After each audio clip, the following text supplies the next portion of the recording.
Hey, AJ Hartley here, novelist, Shakespeare professor, fan of many things, but it's that novelist and Shakespeare professor thing that I want to talk about today. A couple of people have asked on my Patreon page and elsewhere to talk a little about my writing process. Um, and I thought I would do that specifically in the light of my new book, Burning Shakespeare, which is one of the few times in my life where those two different parts of my professional identity, my novelist self and my Shakespeare professor self, have come together. This has happened a little bit in the past. I mean, there's a sense in which when you live with Shakespeare all the time, it kind of tends to seep into a lot of the things that you do and things that you think and write. But I've done it expressly before in that I wrote a novel years ago called What Time Devours, which was a sort of vaguely archaeological mystery thriller which centered on a lost Shakespeare play, the manuscript of a lost Shakespeare play, set in the present, and it was a realist thriller, insofar as these kind of thrillers are truly realist, right? But there was no paranormal element or anything like that, and it was about a Shakespeare play called Love's Labour's Won, which, so far as we know, was not only written but was also published. But we have lost it. We don't know what happened to it. So the book was in part about what might happen if somebody discovered a manuscript and what the value of that would be and what people would do to get hold of it and things, right? I've also done a couple of adaptations of Shakespeare plays. I did a version of Macbeth and then a version of Hamlet. The Macbeth was called just Macbeth, a novel, which I co-wrote with British mystery writer David Hewson. And there was a sequel to that, not a sequel exactly, but a follow-up book called Hamlet, Prince of Denmark, a novel. And they were both commissioned specifically for Audible. They were subsequently published. Actually, the Hamlet was not published in print, but we're about to print it. It's about to come out. And both of those are sort of historical tellings in modern prose. So it had a kind of Game of Thrones-y kind of feel. They're retellings of Shakespeare's plays, inflected, right, in a sort of directorial way, coming at the play and sort of thinking about, ways to make it speak. So it's clearly adaptive. I've said before, there's a sense in which all these kind of things are adaptive. But, yes, it told the story in slightly different ways and made the story itself slightly different. So those were individual projects that came up out of my work as a mystery thriller writer. But I want to talk today about Burning Shakespeare, which is a completely different kind of book and came about in a completely different way. I have been basically writing Burning Shakespeare for 25 years. And that's not an exaggeration. I can show you the first draft. And I don't mean I've been sort of writing it sentence by sentence, page by page, chapter by chapter, and it's taken me 25 years to get to the end. I don't mean that. I mean, I've written it and rewritten it and rewritten it and rewritten it. But I started it fresh out of graduate school, which is why it's set in Boston, because I was in Boston in grad school, was where I did my PhD. And so that's where the story started.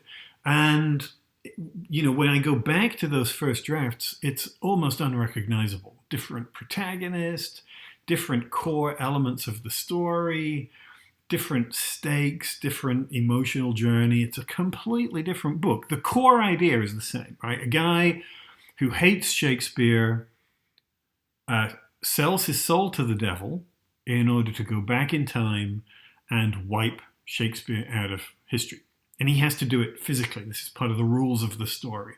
The devil and the angel people involved are not allowed to physically involve themselves in human activity. Right? This is a playful fantasy. It's a comic fantasy. But of course, this is me. So however jokey it might be, that doesn't mean it's not serious, right? Hopefully, it's funny. Hopefully, it will actually make you laugh. Um, but it has something of that Terry Pratchett playful quality that has a sort of undercurrent of seriousness to it. And ultimately, of course, the serious questions here are, what's the purpose of art? What do we value in art? How do we deal with art as time changes? And the things that we used to value, we either now value for different reasons, or we start to have doubts about whether we should value them, right? So that's the sort of core idea. And in the story, this hinges on the fact that an angel, for want of a better word, gets together a team of humans who have recently all been killed in the same freak road accident. It's actually a train accident, but and says, okay, you're going to be my agents. You have to go back in time. I'm going to move you back to 1597 or whenever, and you have 24 hours hopping from year to year to collect all these plays that the demonic team are trying to destroy. And if you can save them all, or enough of them for it not to feel like culture has been radically altered from that point on, then you get your lives back. And that's the key, because the humans who have recently been killed are not entirely sure that the present is better off with Shakespeare in it. And some of that is, Shakespeare's boring, Shakespeare's, difficult, and it's used to make students feel inadequate or whatever, And some of it is sort of deeper and more profound, right? About, well, Shakespeare has been used to advocate for certain ideas about men and women and different races and different classes and all this kind of stuff. Shakespeare's been used as a cultural weapon, and maybe we'd be better off without it. So there's some serious pushback to this idea. And the story is about how these things get resolved in real time as these people are trying to sort of dodge the demonic agents and so on, working in the past and then sort of coming back into the present to see if they have been successful and having to go back and all this sort of stuff. Hilarity ensues.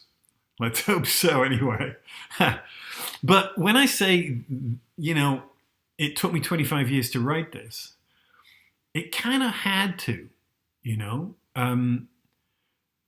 This is not the kind of book that I think could be easily written by somebody who had a nodding familiarity with Shakespeare, right? A Shakespeare buff, a Shakespeare fan, insofar as those things still exist. And I'm not saying, it had to be somebody who was very, very clever to write. And that's not what I'm saying at all. What I'm saying is it have to have been written by somebody who has lived with this stuff for a long time and who has a specifically academic experience of it. I've been teaching Shakespeare at the university level for 30 years. Is that true? Yeah. That's sort of terrifying. Anyway, it's also a book about mortality. All my favorite things. If you've watched this channel at all, you will know, you will have started to sort of see the things that I care about, the things that I find powerful and moving and such. So of course these things are going to find their way into a story like this. However fun and in some ways glib and playful it is, it's also layered with these kind of concerns, right? About time and mortality and what we care about. So hopefully, you'll find it has a little intellectual and emotional heft, as well as simply being a distraction. But I really do think, one of the reasons that I think it had to take 25 years is because when I go back and look at those early drafts, the version of Shakespeare and the version of the world and the version of academia that I see in those early drafts doesn't exist anymore. If I had taken that early draft and published it now, unaltered, it would have felt almost as archaic as the plays themselves, because we are changing so quickly, and our attitudes and our expectations and our desires for cultural value and what we mean by cultural value are changing at such a rapid rate that those first versions would feel completely obsolete. So, as I say, I rewrote it several times. And I think what happened, I talk a little about this in the acknowledgements at the end, or the afterword, whatever it's called, that every time I would sort of try to sort of do something with it, or we would sort of show it to a few people. It never really went out widely, until recently in terms of publishers. And every time I would get excited about the idea, the premise. I thought the premise was really strong, and fun. But then somewhere around the middle of the book, it got really sort of bogged down. It got academic. It got stuck in its own sort of slightly neurotic desire to be at all times historically accurate, and the big ideas and the big jokes were getting lost, and I made a number of radical rewrites. I changed, at one point I tried to write it as a YA novel, right? That didn't work. I tried to write it set in a version of Hollywood, and the main villain of the piece was a sort of a movie executive who was trying to sort of poach all the ideas from Shakespeare for movies and TV shows and stuff. But that didn't work. It ultimately didn't make sense, because you don't need to get rid of Shakespeare in order to steal his ideas. In fact, a lot of ideas that are stolen from Shakespeare have more power because people know they come from Shakespeare, right? If you remove Shakespeare from history, then that authorizing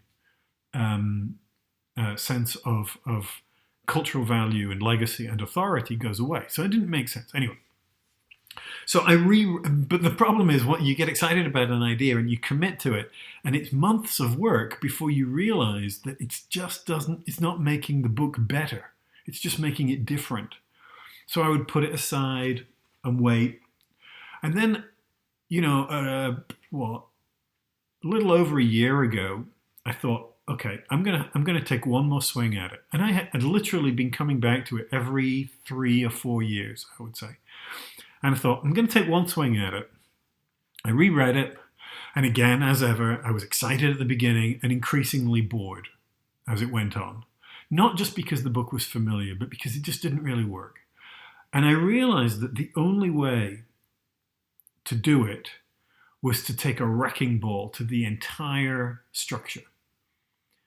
And that's an incredibly difficult thing to do for a writer, right? To recognize that while there's something of value in the book that you've written, it's actually only a small part. And you're going to have to redo completely, page one rewrite, 75% of the script, of the manuscript is going to have to be redone. Because partly it's just a huge facing to think of all this work that you've got to do. But in some ways it's worse to think of all the work you already did, which you're now going to throw away. And that's really difficult. But that's what I did. I took a bulldozer to the whole thing, and I thought, okay, how do I make this exciting and compelling and fun and current, right? How do I sort of really make it wrestle with the ideas that we actually wrestle with in academia and with culture in general, right? About the value of something like Shakespeare, which, a lot of people would say, well, of course Shakespeare is valuable. And then when you have to start sort of talking about why it's valuable, it starts to get a little more tricky and a little more problematic. And then you're like, yeah, and this is sort of difficult. And this is, and when I say difficult, I don't simply mean hard to process or hard to understand. I mean, these plays are 400 years old. They come from an entirely different culture. And we've got characters in these plays saying things that are so reprehensible that we wouldn't give them the time of day. And sometimes that stuff piles up in such a way that you start to think, is the play itself worth saving? Do I really want to see another production of The Taming of the Shrew? Is it a good play? Is it a funny play? Once you've stripped out all that sort of Elizabethan misogyny, which, you know, people used to get away, they got away with it until maybe, I don't know, 40, 50 years ago before it started to become more than embarrassing, right? But some of that stuff's just... Anyway, so I wanted to try and meet those things head on and still write a book that was fun. Did I succeed? You tell me. I'm not good at advertising. I'll tell you this. You know, my publisher kept saying, do some stuff to really pitch the book and make it sell. I don't know how to do that. Because I'm more interested in saying, here's stuff that I think is interesting, rather than, you know, just go ahead and buy it because it's great. I mean, I like it. I think I'm so bad at this.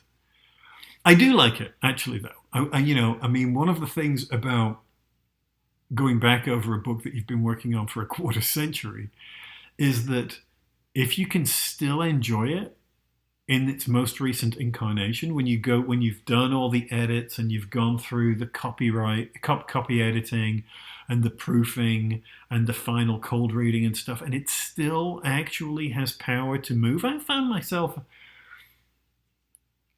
you know, laughing and other things, you know, in the course of the book, which to me is a good sign. It's also indicative of how old I am, that I no longer remember what's coming next in the book. You know, you'd think by now I would know practically every word off my heart, but I don't. And I will be surprised by it, which is good, you know.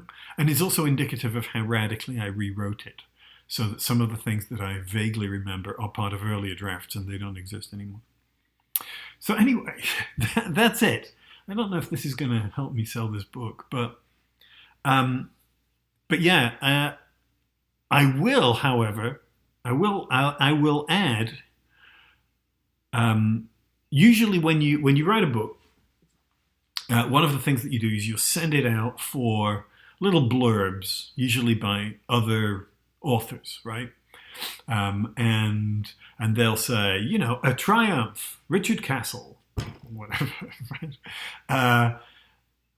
And it is common knowledge or received wisdom within the publishing industry that these things, which authors love, have absolutely no impact on sales at all. The things that are much more likely to sell the book, other than your own recognition, name recognition as an author, is stuff like cover art and the style of the font and various other things that are too depressing to think about.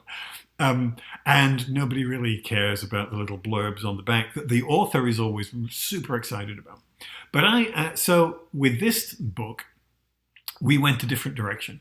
And instead of going to other fantasy writers or humor writers or whatever, we went exclusively to Shakespeareans, to academics, which was a truly terrifying process. I know these people, if you look at the list, I'll put some of them in the video, and all of these people are big name Shakespeareans who I have tremendous respect for.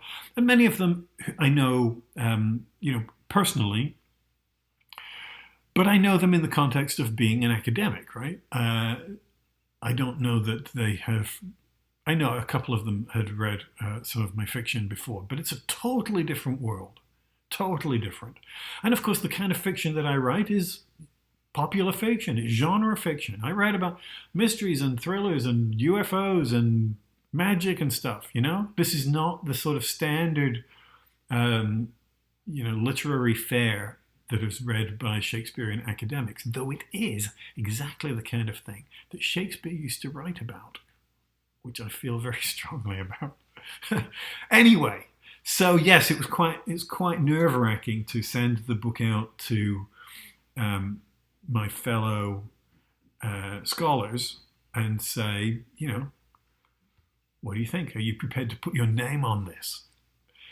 Will it make any difference? It will to a handful of academics. The book's going to be launched at the annual Shakespeare Association of America conference, which is the biggest Shakespeare conference in the world. And it moves from city to city every year. This year, somewhat bizarrely, it's in Jacksonville, Florida. I don't know why, but that's where we're going. And so I will be launching the book there. And then I'll be, doing sort of local signings and some conventions and things like that. But, we're still in COVID conditions somewhat. So you're most likely to find it online. The easiest way to buy it is probably online. And the other thing I would say is that, I'm publishing this with a small press. One of the conditions at the moment, we talked about this in that, I did a video with the Jaded Writers group.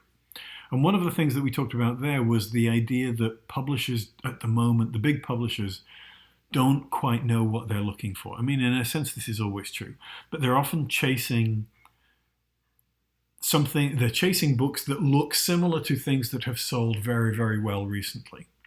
And there's this sense that because they're under tremendous financial and time pressures, and the industry has really, really slowed down and profit margins have got very, very small, there's this sense that they are trying to win the game with one swing of the bat. They're looking for the next Gone Girl or Da Vinci Code or Twilight or Harry Potter or whatever. They're looking for the book that they think is going to have the most massive appeal. And a book about Shakespeare manuscripts with angels and devils and jokes and stuff is not it. So, we got a lot of responses from the big publishing houses saying, I really like this, but we can't sell it. We don't know. I wouldn't know how to market it. I don't know exactly what shelf to put it on in terms of genre.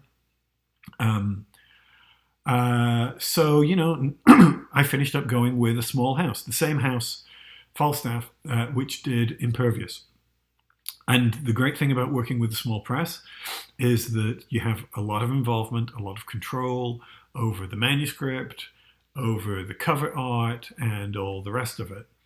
The downside, of course, is that you don't have the same resources for marketing and for creating visibility, So if you are watching this video from outside the US, you may find it a little harder to get hold of the book. You will be able to get it either through Amazon or through local bookstores who will have to order it, and that may require a little patience. The ebooks you can get very quickly, obviously. You can just download them straight away. I know that Falstaff currently has a deal where if you are in the US, you can order a signed hardcover for $30, including mail, which is not bad. If you're outside the country, you can't do that. But so, why do I mention this? Just because I think that I have this sort of gut feeling that a lot of people might actually really like this book, but it's going to take a little courage on the part of more courage than the big publishing houses have. Let's put it that way. This is going to get me in trouble. But yeah, it's the kind of thing that people won't expect automatically to want to buy. But I have a sneaking feeling or hope that if they do buy it, they'll like it. That's as much as I'm prepared to say. And the fact that this book has been in the works for a long time is also why I'm pushing it now. And it's a little embarrassing, to be honest, because, there's a war going on, and it feels glib to be trying to, push a book about a sort of comic fantasy about Shakespeare when the world seems to be burning. But at the moment, it seems like the world is always burning, and I don't have a lot of choice. This is when the book is coming out. I've been working on it for most of my career, and now it's ready, And so, it's the worst possible time to be trying to sell a book. And this is what happened with the last book. When Impervious came out 2 weeks into the COVID crisis, So, if it feels sort of like tin-eared or tone deaf, I apologize for that. But, this is when the book comes out. And like a lot of things in media and arts, if it gets no attention in the first few weeks, it will simply disappear without trace. So I have to try and push it. It's not not an easy way to make a living, I'll tell you that. I mean, the Kindle, the ebook version is like $7, which is maybe a little higher than ebook prices used to be, but everything seems to have gone up. I mean, it's the same book, and I don't know what the paperback and hardcover will become available March 29th. When you buy books, please remember that the author only gets about 10% of what you actually pay. Okay? The majority, for physical books particularly, the majority of the money goes to publishers, distributors, and retailers. And the profit margins are very, very small. So, if you buy a $10 book, the author's making maybe $1. And these days, selling enough books to make anything close to a living wage is very, very difficult because there's just so much stuff out there. There's so many books on the market. So, I'm sorry if this feels like a hard sell, which I'm not very good at, and rather than just sort of interesting content, but it's what I got. And I think you'll like the book. I hope you'll like the book. But anyway, yes, so there it is. If this has been at all interesting to you, please consider picking up a copy in whatever form you like. As long as you don't steal it, as long as it's not pirated, get it from the library if that's available. Get it on ebook, get it from Amazon, get it from an independent bookstore, get it from Barnes & Noble. I don't care. It makes very, very little difference to me. However you can get it, get it. We're talking about an audio book, but I don't know when that's going to happen. So in whatever form you can get it, get it. I'd be very interested to hear from people when they've read it. Also, as ever, like, comment, subscribe, and I will talk to you soon. Thanks.